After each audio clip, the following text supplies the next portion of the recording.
जयति जय राम, हो राम राम जयति जय।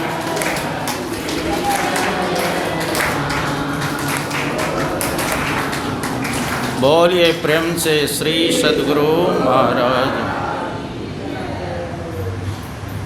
अभी हम लोग रामचरितमानस सारसठी का तृतीय सोपान आरण्य कांड से पाठ श्रवण किया। भगवान श्री राम माँ सबरी के कुटिया पर पधारे हैं। सबरी देखि राम गृह आए, मुनि के बचन समुझिय भाई।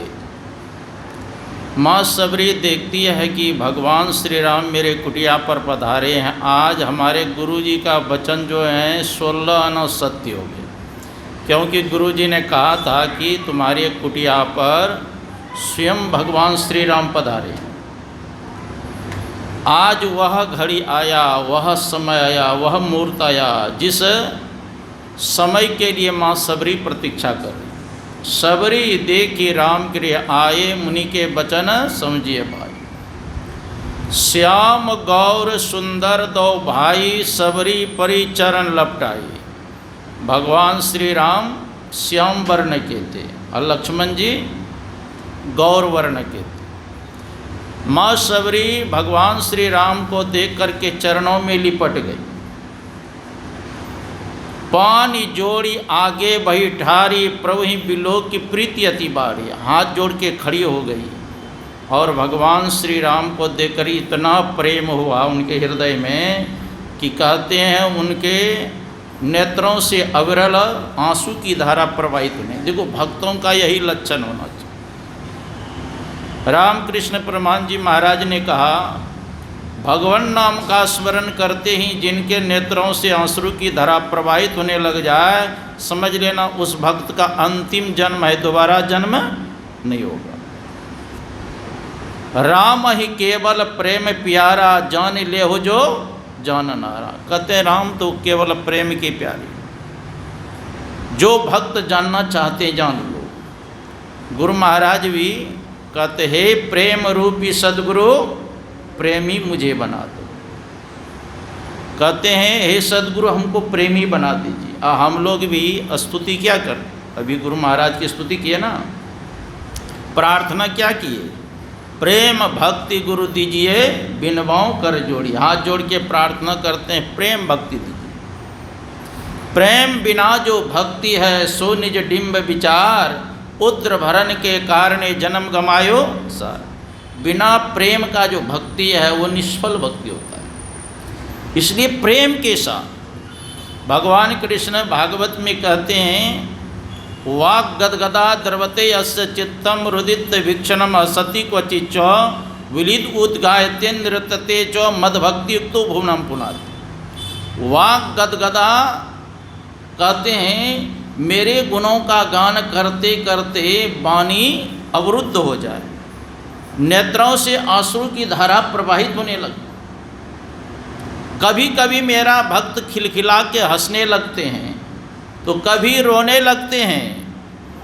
भैया उद्धव, वह भक्त तो स्वयं पवित्र होते ही हैं और जहाँ वो भक्त रहते हैं वह स्थान भी पवित्र हो जाता है, पूरे विश्व का कल्याण करते हैं। और ऐसे जो भक्त होते हैं उसके पीछे पीछे यह सोच के मैं चलता हूँ कि उनका चरण धूल मेरे ऊपर पड़ जाए तो मैं भी पवित्र हो जाऊँ। निरपेक्षम मुनिम शांतम निर्वैरम समदर्शिनम अनुप्रजामी अंग नित्यं कुयेत्यं गृहरेणु भी। भगवान कृष्ण कहते हैं निरपेक्षम, जो किसी की अपेक्षा नहीं रखता है, मुनिम शांतम, जो परमात्मा के ही चिंतन में रात दिन अहिर्निश लगे रहते, निर्वैरम, जिनका संसार में कोई शत्रु नहीं है, समदर्शिन है, जो समदर्शी है। समदर्शी किसको कहते हैं? समदर्शी उसको कहते हैं कि सिया राममय सब जग जानी, करो प्रणाम जोड़ी जुग पानी। सिया राममय है, सर्वम खलु इदम ब्रह्म आत्म वेदम जगत सर्वम। निश्चय यह सारा संसार ब्रह्ममय है, ईश्वरमय है। और जो सारे संसार को ब्रह्ममय देखेंगे, ईश्वरमय देखेंगे, वह किसी से द्वेष करेंगे क्या? किसी से लड़ाई झगड़ा करेंगे क्या? तो कहते हैं निरपेक्षम मुनिम शांतम निर्वैरम समदर्शिनम अनुब्रजामि अहं नित्यं पुय्यत्यं गृहेरेणु भी। कहते हैं ऐसे भक्त के पीछे इसलिए मैं चलता हूँ कि उनका चरण धूल मेरे ऊपर पड़ जाए तो मैं भी पवित्र हो जाऊँ। एक पलटू दास जी महाराज हुए अयोध्या में, उन्होंने कहा आरती कीजिए संत चरण की, यही उपाय न आन तरन की। कहते संसार सागर से, भव सागर से तरने का और दूसरा कोई उपाय, रास्ता, पंथ नहीं है। आरती कीजिए संत चरण की, यही उपाय न आन चरण। संत के जस हरि श्री मुख गावे। कहते संतों के महिमा का बखान स्वयं भगवान विष्णु अपने मुखारविंद से करते हैं। संत के जस हरि श्री मुख गावे, और संत के रज ब्रह्मा नहीं पावे। जो ब्रह्मा सृष्टि करता है, कहते वो को भी नसीब नहीं है संत के रज को प्राप्त करने। संत के रज ब्रह्मा नहीं पावे। कोटि मुक्ति संतन की चेरी रज चाहत। कहते हैं करोड़ों मुक्ति संतों के चरणों में डोलती रहती है। तो ऐसी संत की महिमा है। सबसे बड़े है संत, दूसरा नाम है अतीजे 10 अवतार तुन्हें प्रणाम है। ब्रह्मा विष्णु महेश सकल संसार है। अरे हारे पलटू सबसे ऊपर संत मुकुट सरदार। तो भगवान श्री राम को बैठाती है माँ सबरी, आसन देती है बैठने के लिए, और खाने के लिए क्या देती है? कंद मूल फल सुरस्यति, दिए राम कहूँ आनी, प्रेम सहित प्रभु खाया बारंबार बखानी। कंद मूल फल खाने के लिए देती है। कंद किसको कहते हैं? कंद कहते हैं जैसे जमीन के अंदर बैठता है, जैसे मिश्री कंद है, शकरकंद है। कंद मूल में जैसे अंकुरित पदार्थ, चना हुए, मूंग का हुए अंकुरित। और फल में क्या देती है खाने के लिए? यह प्रसिद्ध यह है, सबरी के बैर सुदामा के टंडुल, रुचि रुचि भोग लगायो मेरे प्रभु जी। सबरी के बैर है ना, सबरी बैर कौन फल दिए थी? हाइब्रिड वाला। और जंगल में जो होता है फल बैर देखे हैं, उसमें गुठली अधिक रहता है, हल्का सा उसमें गुद्दा और हल्का सा छिलका। हाँ, और उस फल को भगवान श्री राम खाते हैं, कहते हैं बड़ा स्वाद है। कहते हैं कंद मूल फल सुरस्यति, दिए राम कहो आनी, अप्रेम सहित प्रभु खाया बारंबार बखानी। भगवान राम कहते हैं बहुत अच्छा, बड़ा सुंदर फल है। कथाकार लोग कहते हैं कि भगवान श्री राम 14 वर्ष के बाद जब अयोध्यापुरी गए तो माँ कौशल्या पूछती है, बेटा जिस प्रकार से मैं प्रेम से तुमको जिमाती हूँ, भोजन कराती हूँ, 14 वर्ष तक तुम रहा जंगल में, इस प्रकार से किसी ने प्रेम से खिलाया? कहा हाँ माता जी, एक बूढ़ी माती सबरी इतना स्वादिष्ट कंदमूल खिलाए, ऐसा कंदमूल फल न तो ससुराल में जनकपुर में खाए हैं और न तो अयोध्यापुरी में खाए। वो क्या चीज़ का स्वाद था? प्रेम का। देखो प्रेम से अगर कुछ भी दे देते हैं, पत्रम पुष्पम फलम तो यम यो में भक्त्या प्रयच्छति। भगवान कहते हैं पत्र पुष्प फल कुछ भी अगर प्रेम से देते हैं तो उसको मैं स्वीकार कर लेता हूँ। अगर वो भक्त जो है 56 प्रकार का व्यंजन देते हैं तो उसको नहीं स्वीकार करता। भगवान कृष्ण गए थे पांडव के संदेश लेकर क्या दुर्योधन को समझाने के लिए, दो न्याय अगर तो आधा दो, उस पर भी यदि बाधा हो तो दे दो, केवल 5 ग्राम रखो धरती तमाम।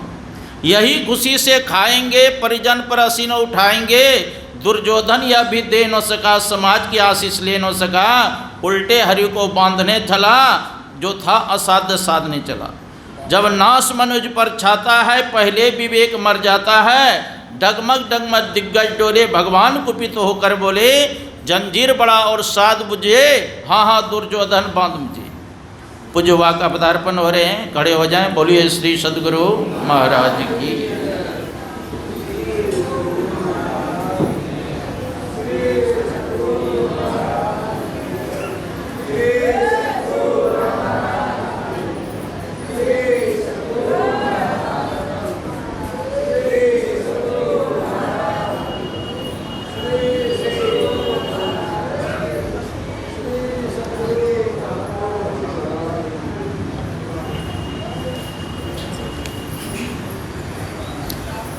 बैठ जाएं आप लोग। पूज्यवा का पदार्पण हो चुके हैं, बैठ चुके हैं।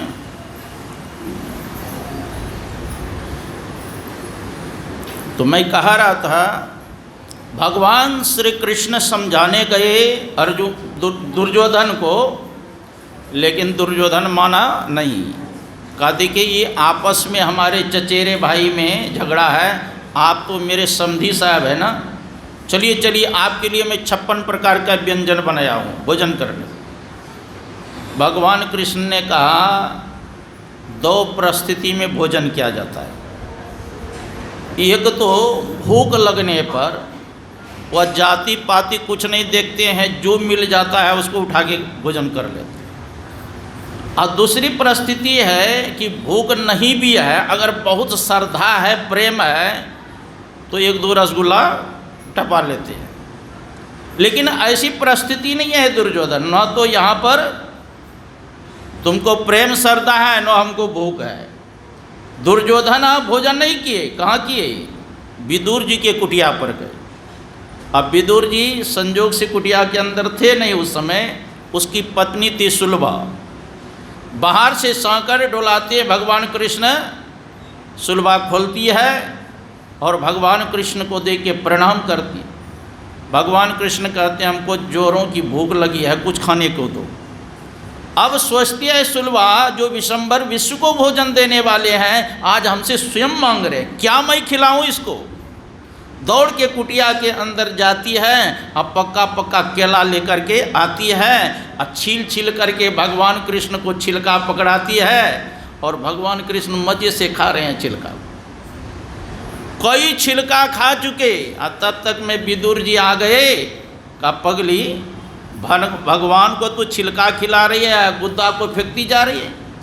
तब होश में आती है, कहा प्रभु मैं तो प्रेम में इतनी पगली हो गई कि हमको पता ही नहीं चला कि आपको मैं छिलका दे रही हूँ कि गुद्दा दे रही हूँ। लेकिन प्रभु आपको तो पता था ना ये छिलका दे रही है, तो आपको मनन करना चाहिए। भगवान कहते हैं, पगली जब तुमको पता नहीं तो हमको क्या पता? हमको भी पता नहीं चल रहा कि मैं छिलका खा रहा हूँ कि गुद्दा खा रहा हूँ।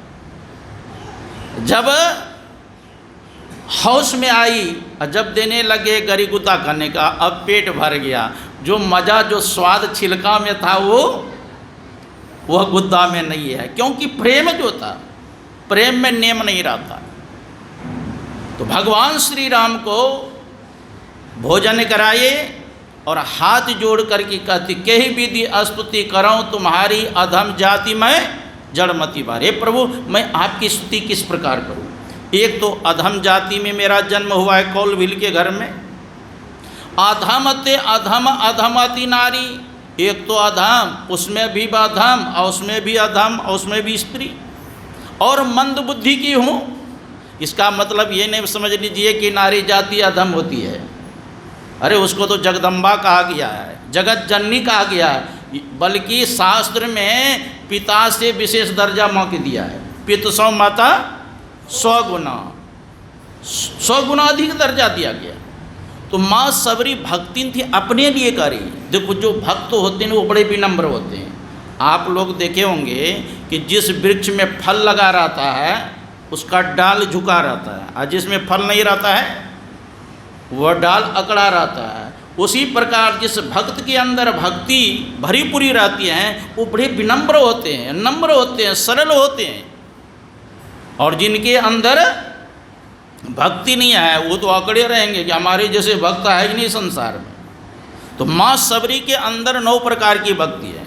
क्योंकि भगवान श्री राम स्वयं सर्टिफिकेट दिए हैं माँ सबरी को, नवदा भक्ति कहो तो ही पाई, असावधान सुन धरो मन माई। हे सबरी, तुम्हारे अंदर तो 9 प्रकार की भक्ति है, तो सावधान हो। जब 9 प्रकार की भक्ति है ही माँ सबरी के अंदर, तो सावधान होने के लिए क्यों कहा? देखो, माँ सबरी के माध्यम से हम लोगों को उपदेश दे रहे हैं।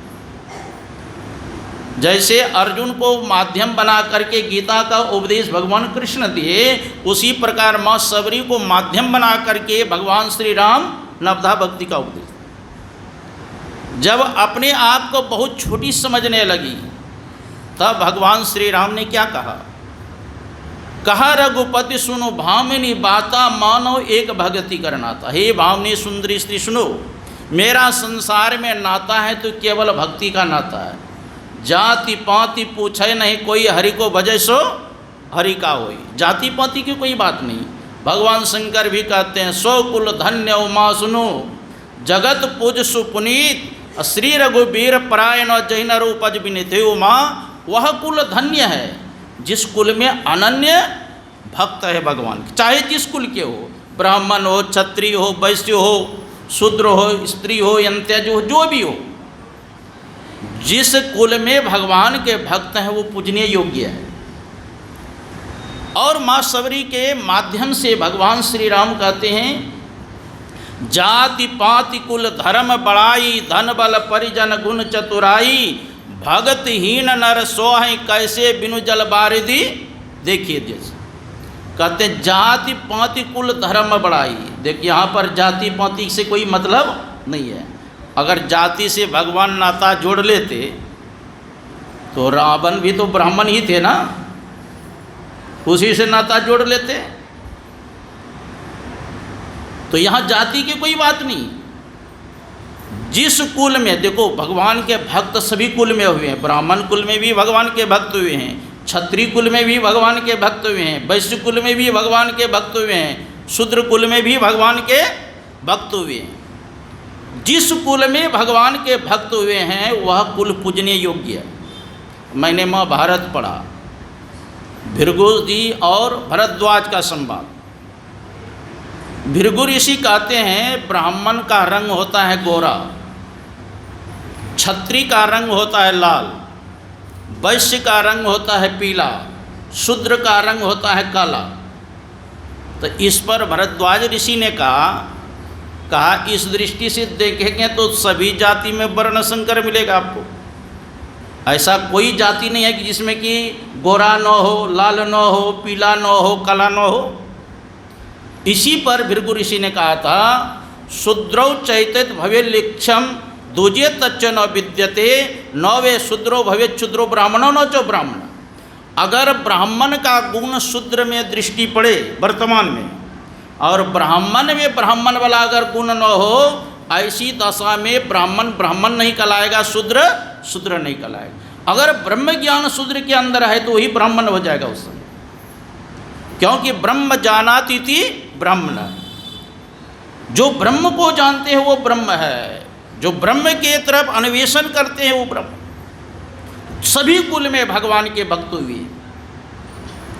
तो भगवान श्री राम कहते, जाति पाति कुल धर्म बड़ाई, धन बल परिजन गुण चतुराई, भगतिहीन नर सोहे कैसे बिनु जल बारिधि। देखिए, जैसे बादल हो उसमें एक बूंद भी जल नहीं हो तो बादल की शोभा है? अरे बादल की शोभा होता है जल से। उसी प्रकार मनुष्य बहुत सुंदर हो लेकिन उसके अंदर भक्ति नहीं हो तो उनकी शोभा नहीं है, उनकी शोभा नहीं है। युधिष्ठिर जी महाराज राजसूय यज्ञ कर रहे थे और भगवान कृष्ण ने कहा था, तुम्हारा राजसूय यज्ञ पूर्ण होगा तो 3 बार घंटा बजेगा। घंटा टंगवा दिया था। बहुत से ब्राह्मणों का भोजन हुआ, ऋषि महर्षियों का भोजन हुआ, लेकिन एक बार भी घंटा नहीं बजा। युधिष्ठिर जी महाराज ने कहा, सबका भोजन हो गया पर वो घंटा तो बजा ही नहीं, यज्ञ तो अधूरा ही रह गया। कहा देखो अभी भक्त का भोजन नहीं हुआ। कहा वो भक्त कहाँ मिलेंगे? कहा वो भक्त मिलेंगे काशी में।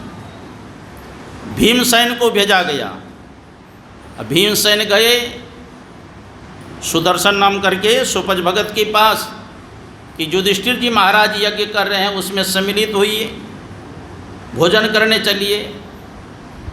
भीम के मन में था कि अगर सीधा मन से नहीं जाएंगे तो जबरदस्ती रथ पर बैठा कर ले जाएंगे। असंत तो मन के बात जानते हैं ना। गुरु महाराज भी कहा करते थे, ऐसे ऐसे व्यक्ति मेरे पास आते हैं, अगर उसके मन की बात बताने लगूँ तो मुंह दिखाने के लिए नहीं आएगा मेरे पास। क्या क्या संकल्प विकल्प लेकर के आते हैं। रामकृष्ण परमहंस जी महाराज ने कहा, जैसे कांच के अलमारी में जो कुछ हम आप रख देते हैं तो बाहर से ही पढ़ लेते हैं कि नहीं, उसी प्रकार संत साधारण जीव क्या सोचते हैं, क्या संकल्प विकल्प करते हैं, उसकी बात जान जाते हैं। भीमसेन के मन के बात को ताड़ गए। कहा देखो बाद में बात करेंगे, थोड़ा सुमरनी लाओ, हम भजन कर लेंगे तब बात करेंगे। तो भीम के तो मन में 10,000 हाथी का बल का घमंड भी था। एक अंगुली से उठाने लगा, टसमस नहीं हुआ माला। एक हाथ से उठाया, टसमस नहीं हुआ। दोनों हाथ लगा दिया, टसमस नहीं हुआ। कहा महाराज हमसे नहीं होगा। महाराज जी माला लेकर के अपने भजन करने लगे। और जब भजन से उठे, कहा चलिए। कहा कहाँ? तो हमारे भाई सब यज्ञ कर रहे हैं राजस्व यज्ञ में। कहा देखो राजा का अन्न मैं नहीं खाता हूँ, जैसा खाए अन्न वैसा होए मन। नहीं गई। भीमसेन ने जाकर कहा भाई साहब वो आना नहीं चाहते हैं, कहते हैं कि मैं राजा का अन्न नहीं खाता हूँ, बड़ा दूषित होता है। भगवान कृष्ण ने कहा किसी को मत भेजो, आप स्वयं जाइए। स्वयं युधिष्ठिर जी महाराज गए और यही बात रखे, चलिए भोजन करने के लिए। कहा देखो राजा का अन्न दूषित होता है, मैं भोजन नहीं करता हूँ राजा का। कहा महाराज अवश्य ही राजा का अन्न दूषित होते हैं, लेकिन आप जैसे संत महात्मा नहीं जाएंगे तो पवित्र कौन करे।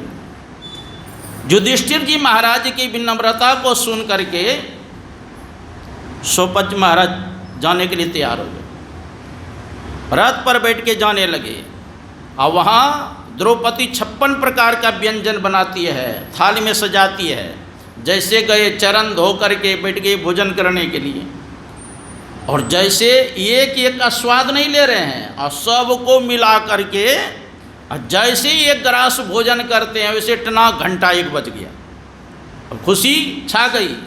इतने में द्रौपदी दौड़ के आती है और देखती क्या कि सबको एक ही में भोजन मिला दिए हैं, जैसे खिचड़ी बनाते हैं हम लोग। तो उनके मन में हुआ आखिर जाति का डोम है, इसको क्या स्वाद लगे। बंदर जने आदि का स्वाद, अलग अलग खाते तो स्वाद लगता।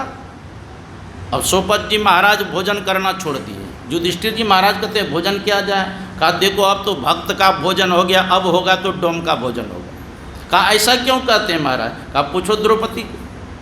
अब काटे तो खून नहीं महाराज, मेरे मन में हुआ कि अलग अलग खाते ना तो स्वाद लगता है आपको, और एक ही में मिला के जो खाए न तो मेरे मन में दूषित भावना हो गया, क्षमा कीजिए भोजन कीजिए। कहा देखो भोजन तो कर लेंगे, एक बार जो घंटा बज गया, अब दोबारा घंटा नहीं बजेगा। साहब के दरबार में केवल भक्ति प्यार, केवल भक्ति प्यार, गुरु भक्ति में राजी, तजा सकल पकवान खया दासी सुत भाजी।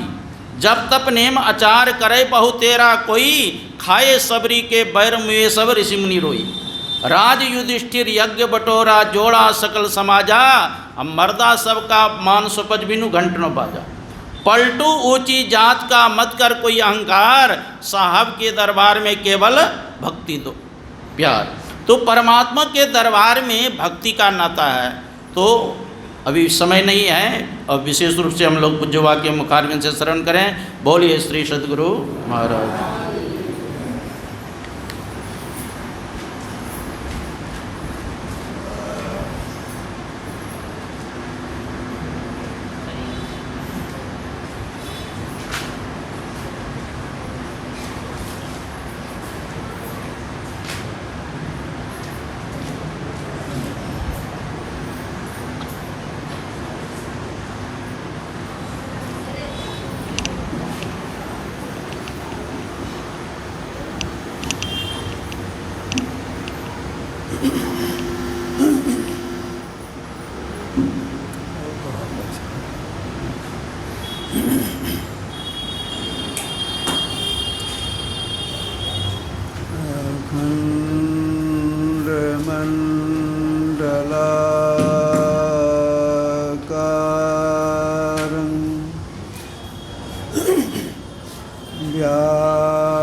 तत्पदं दर्शितं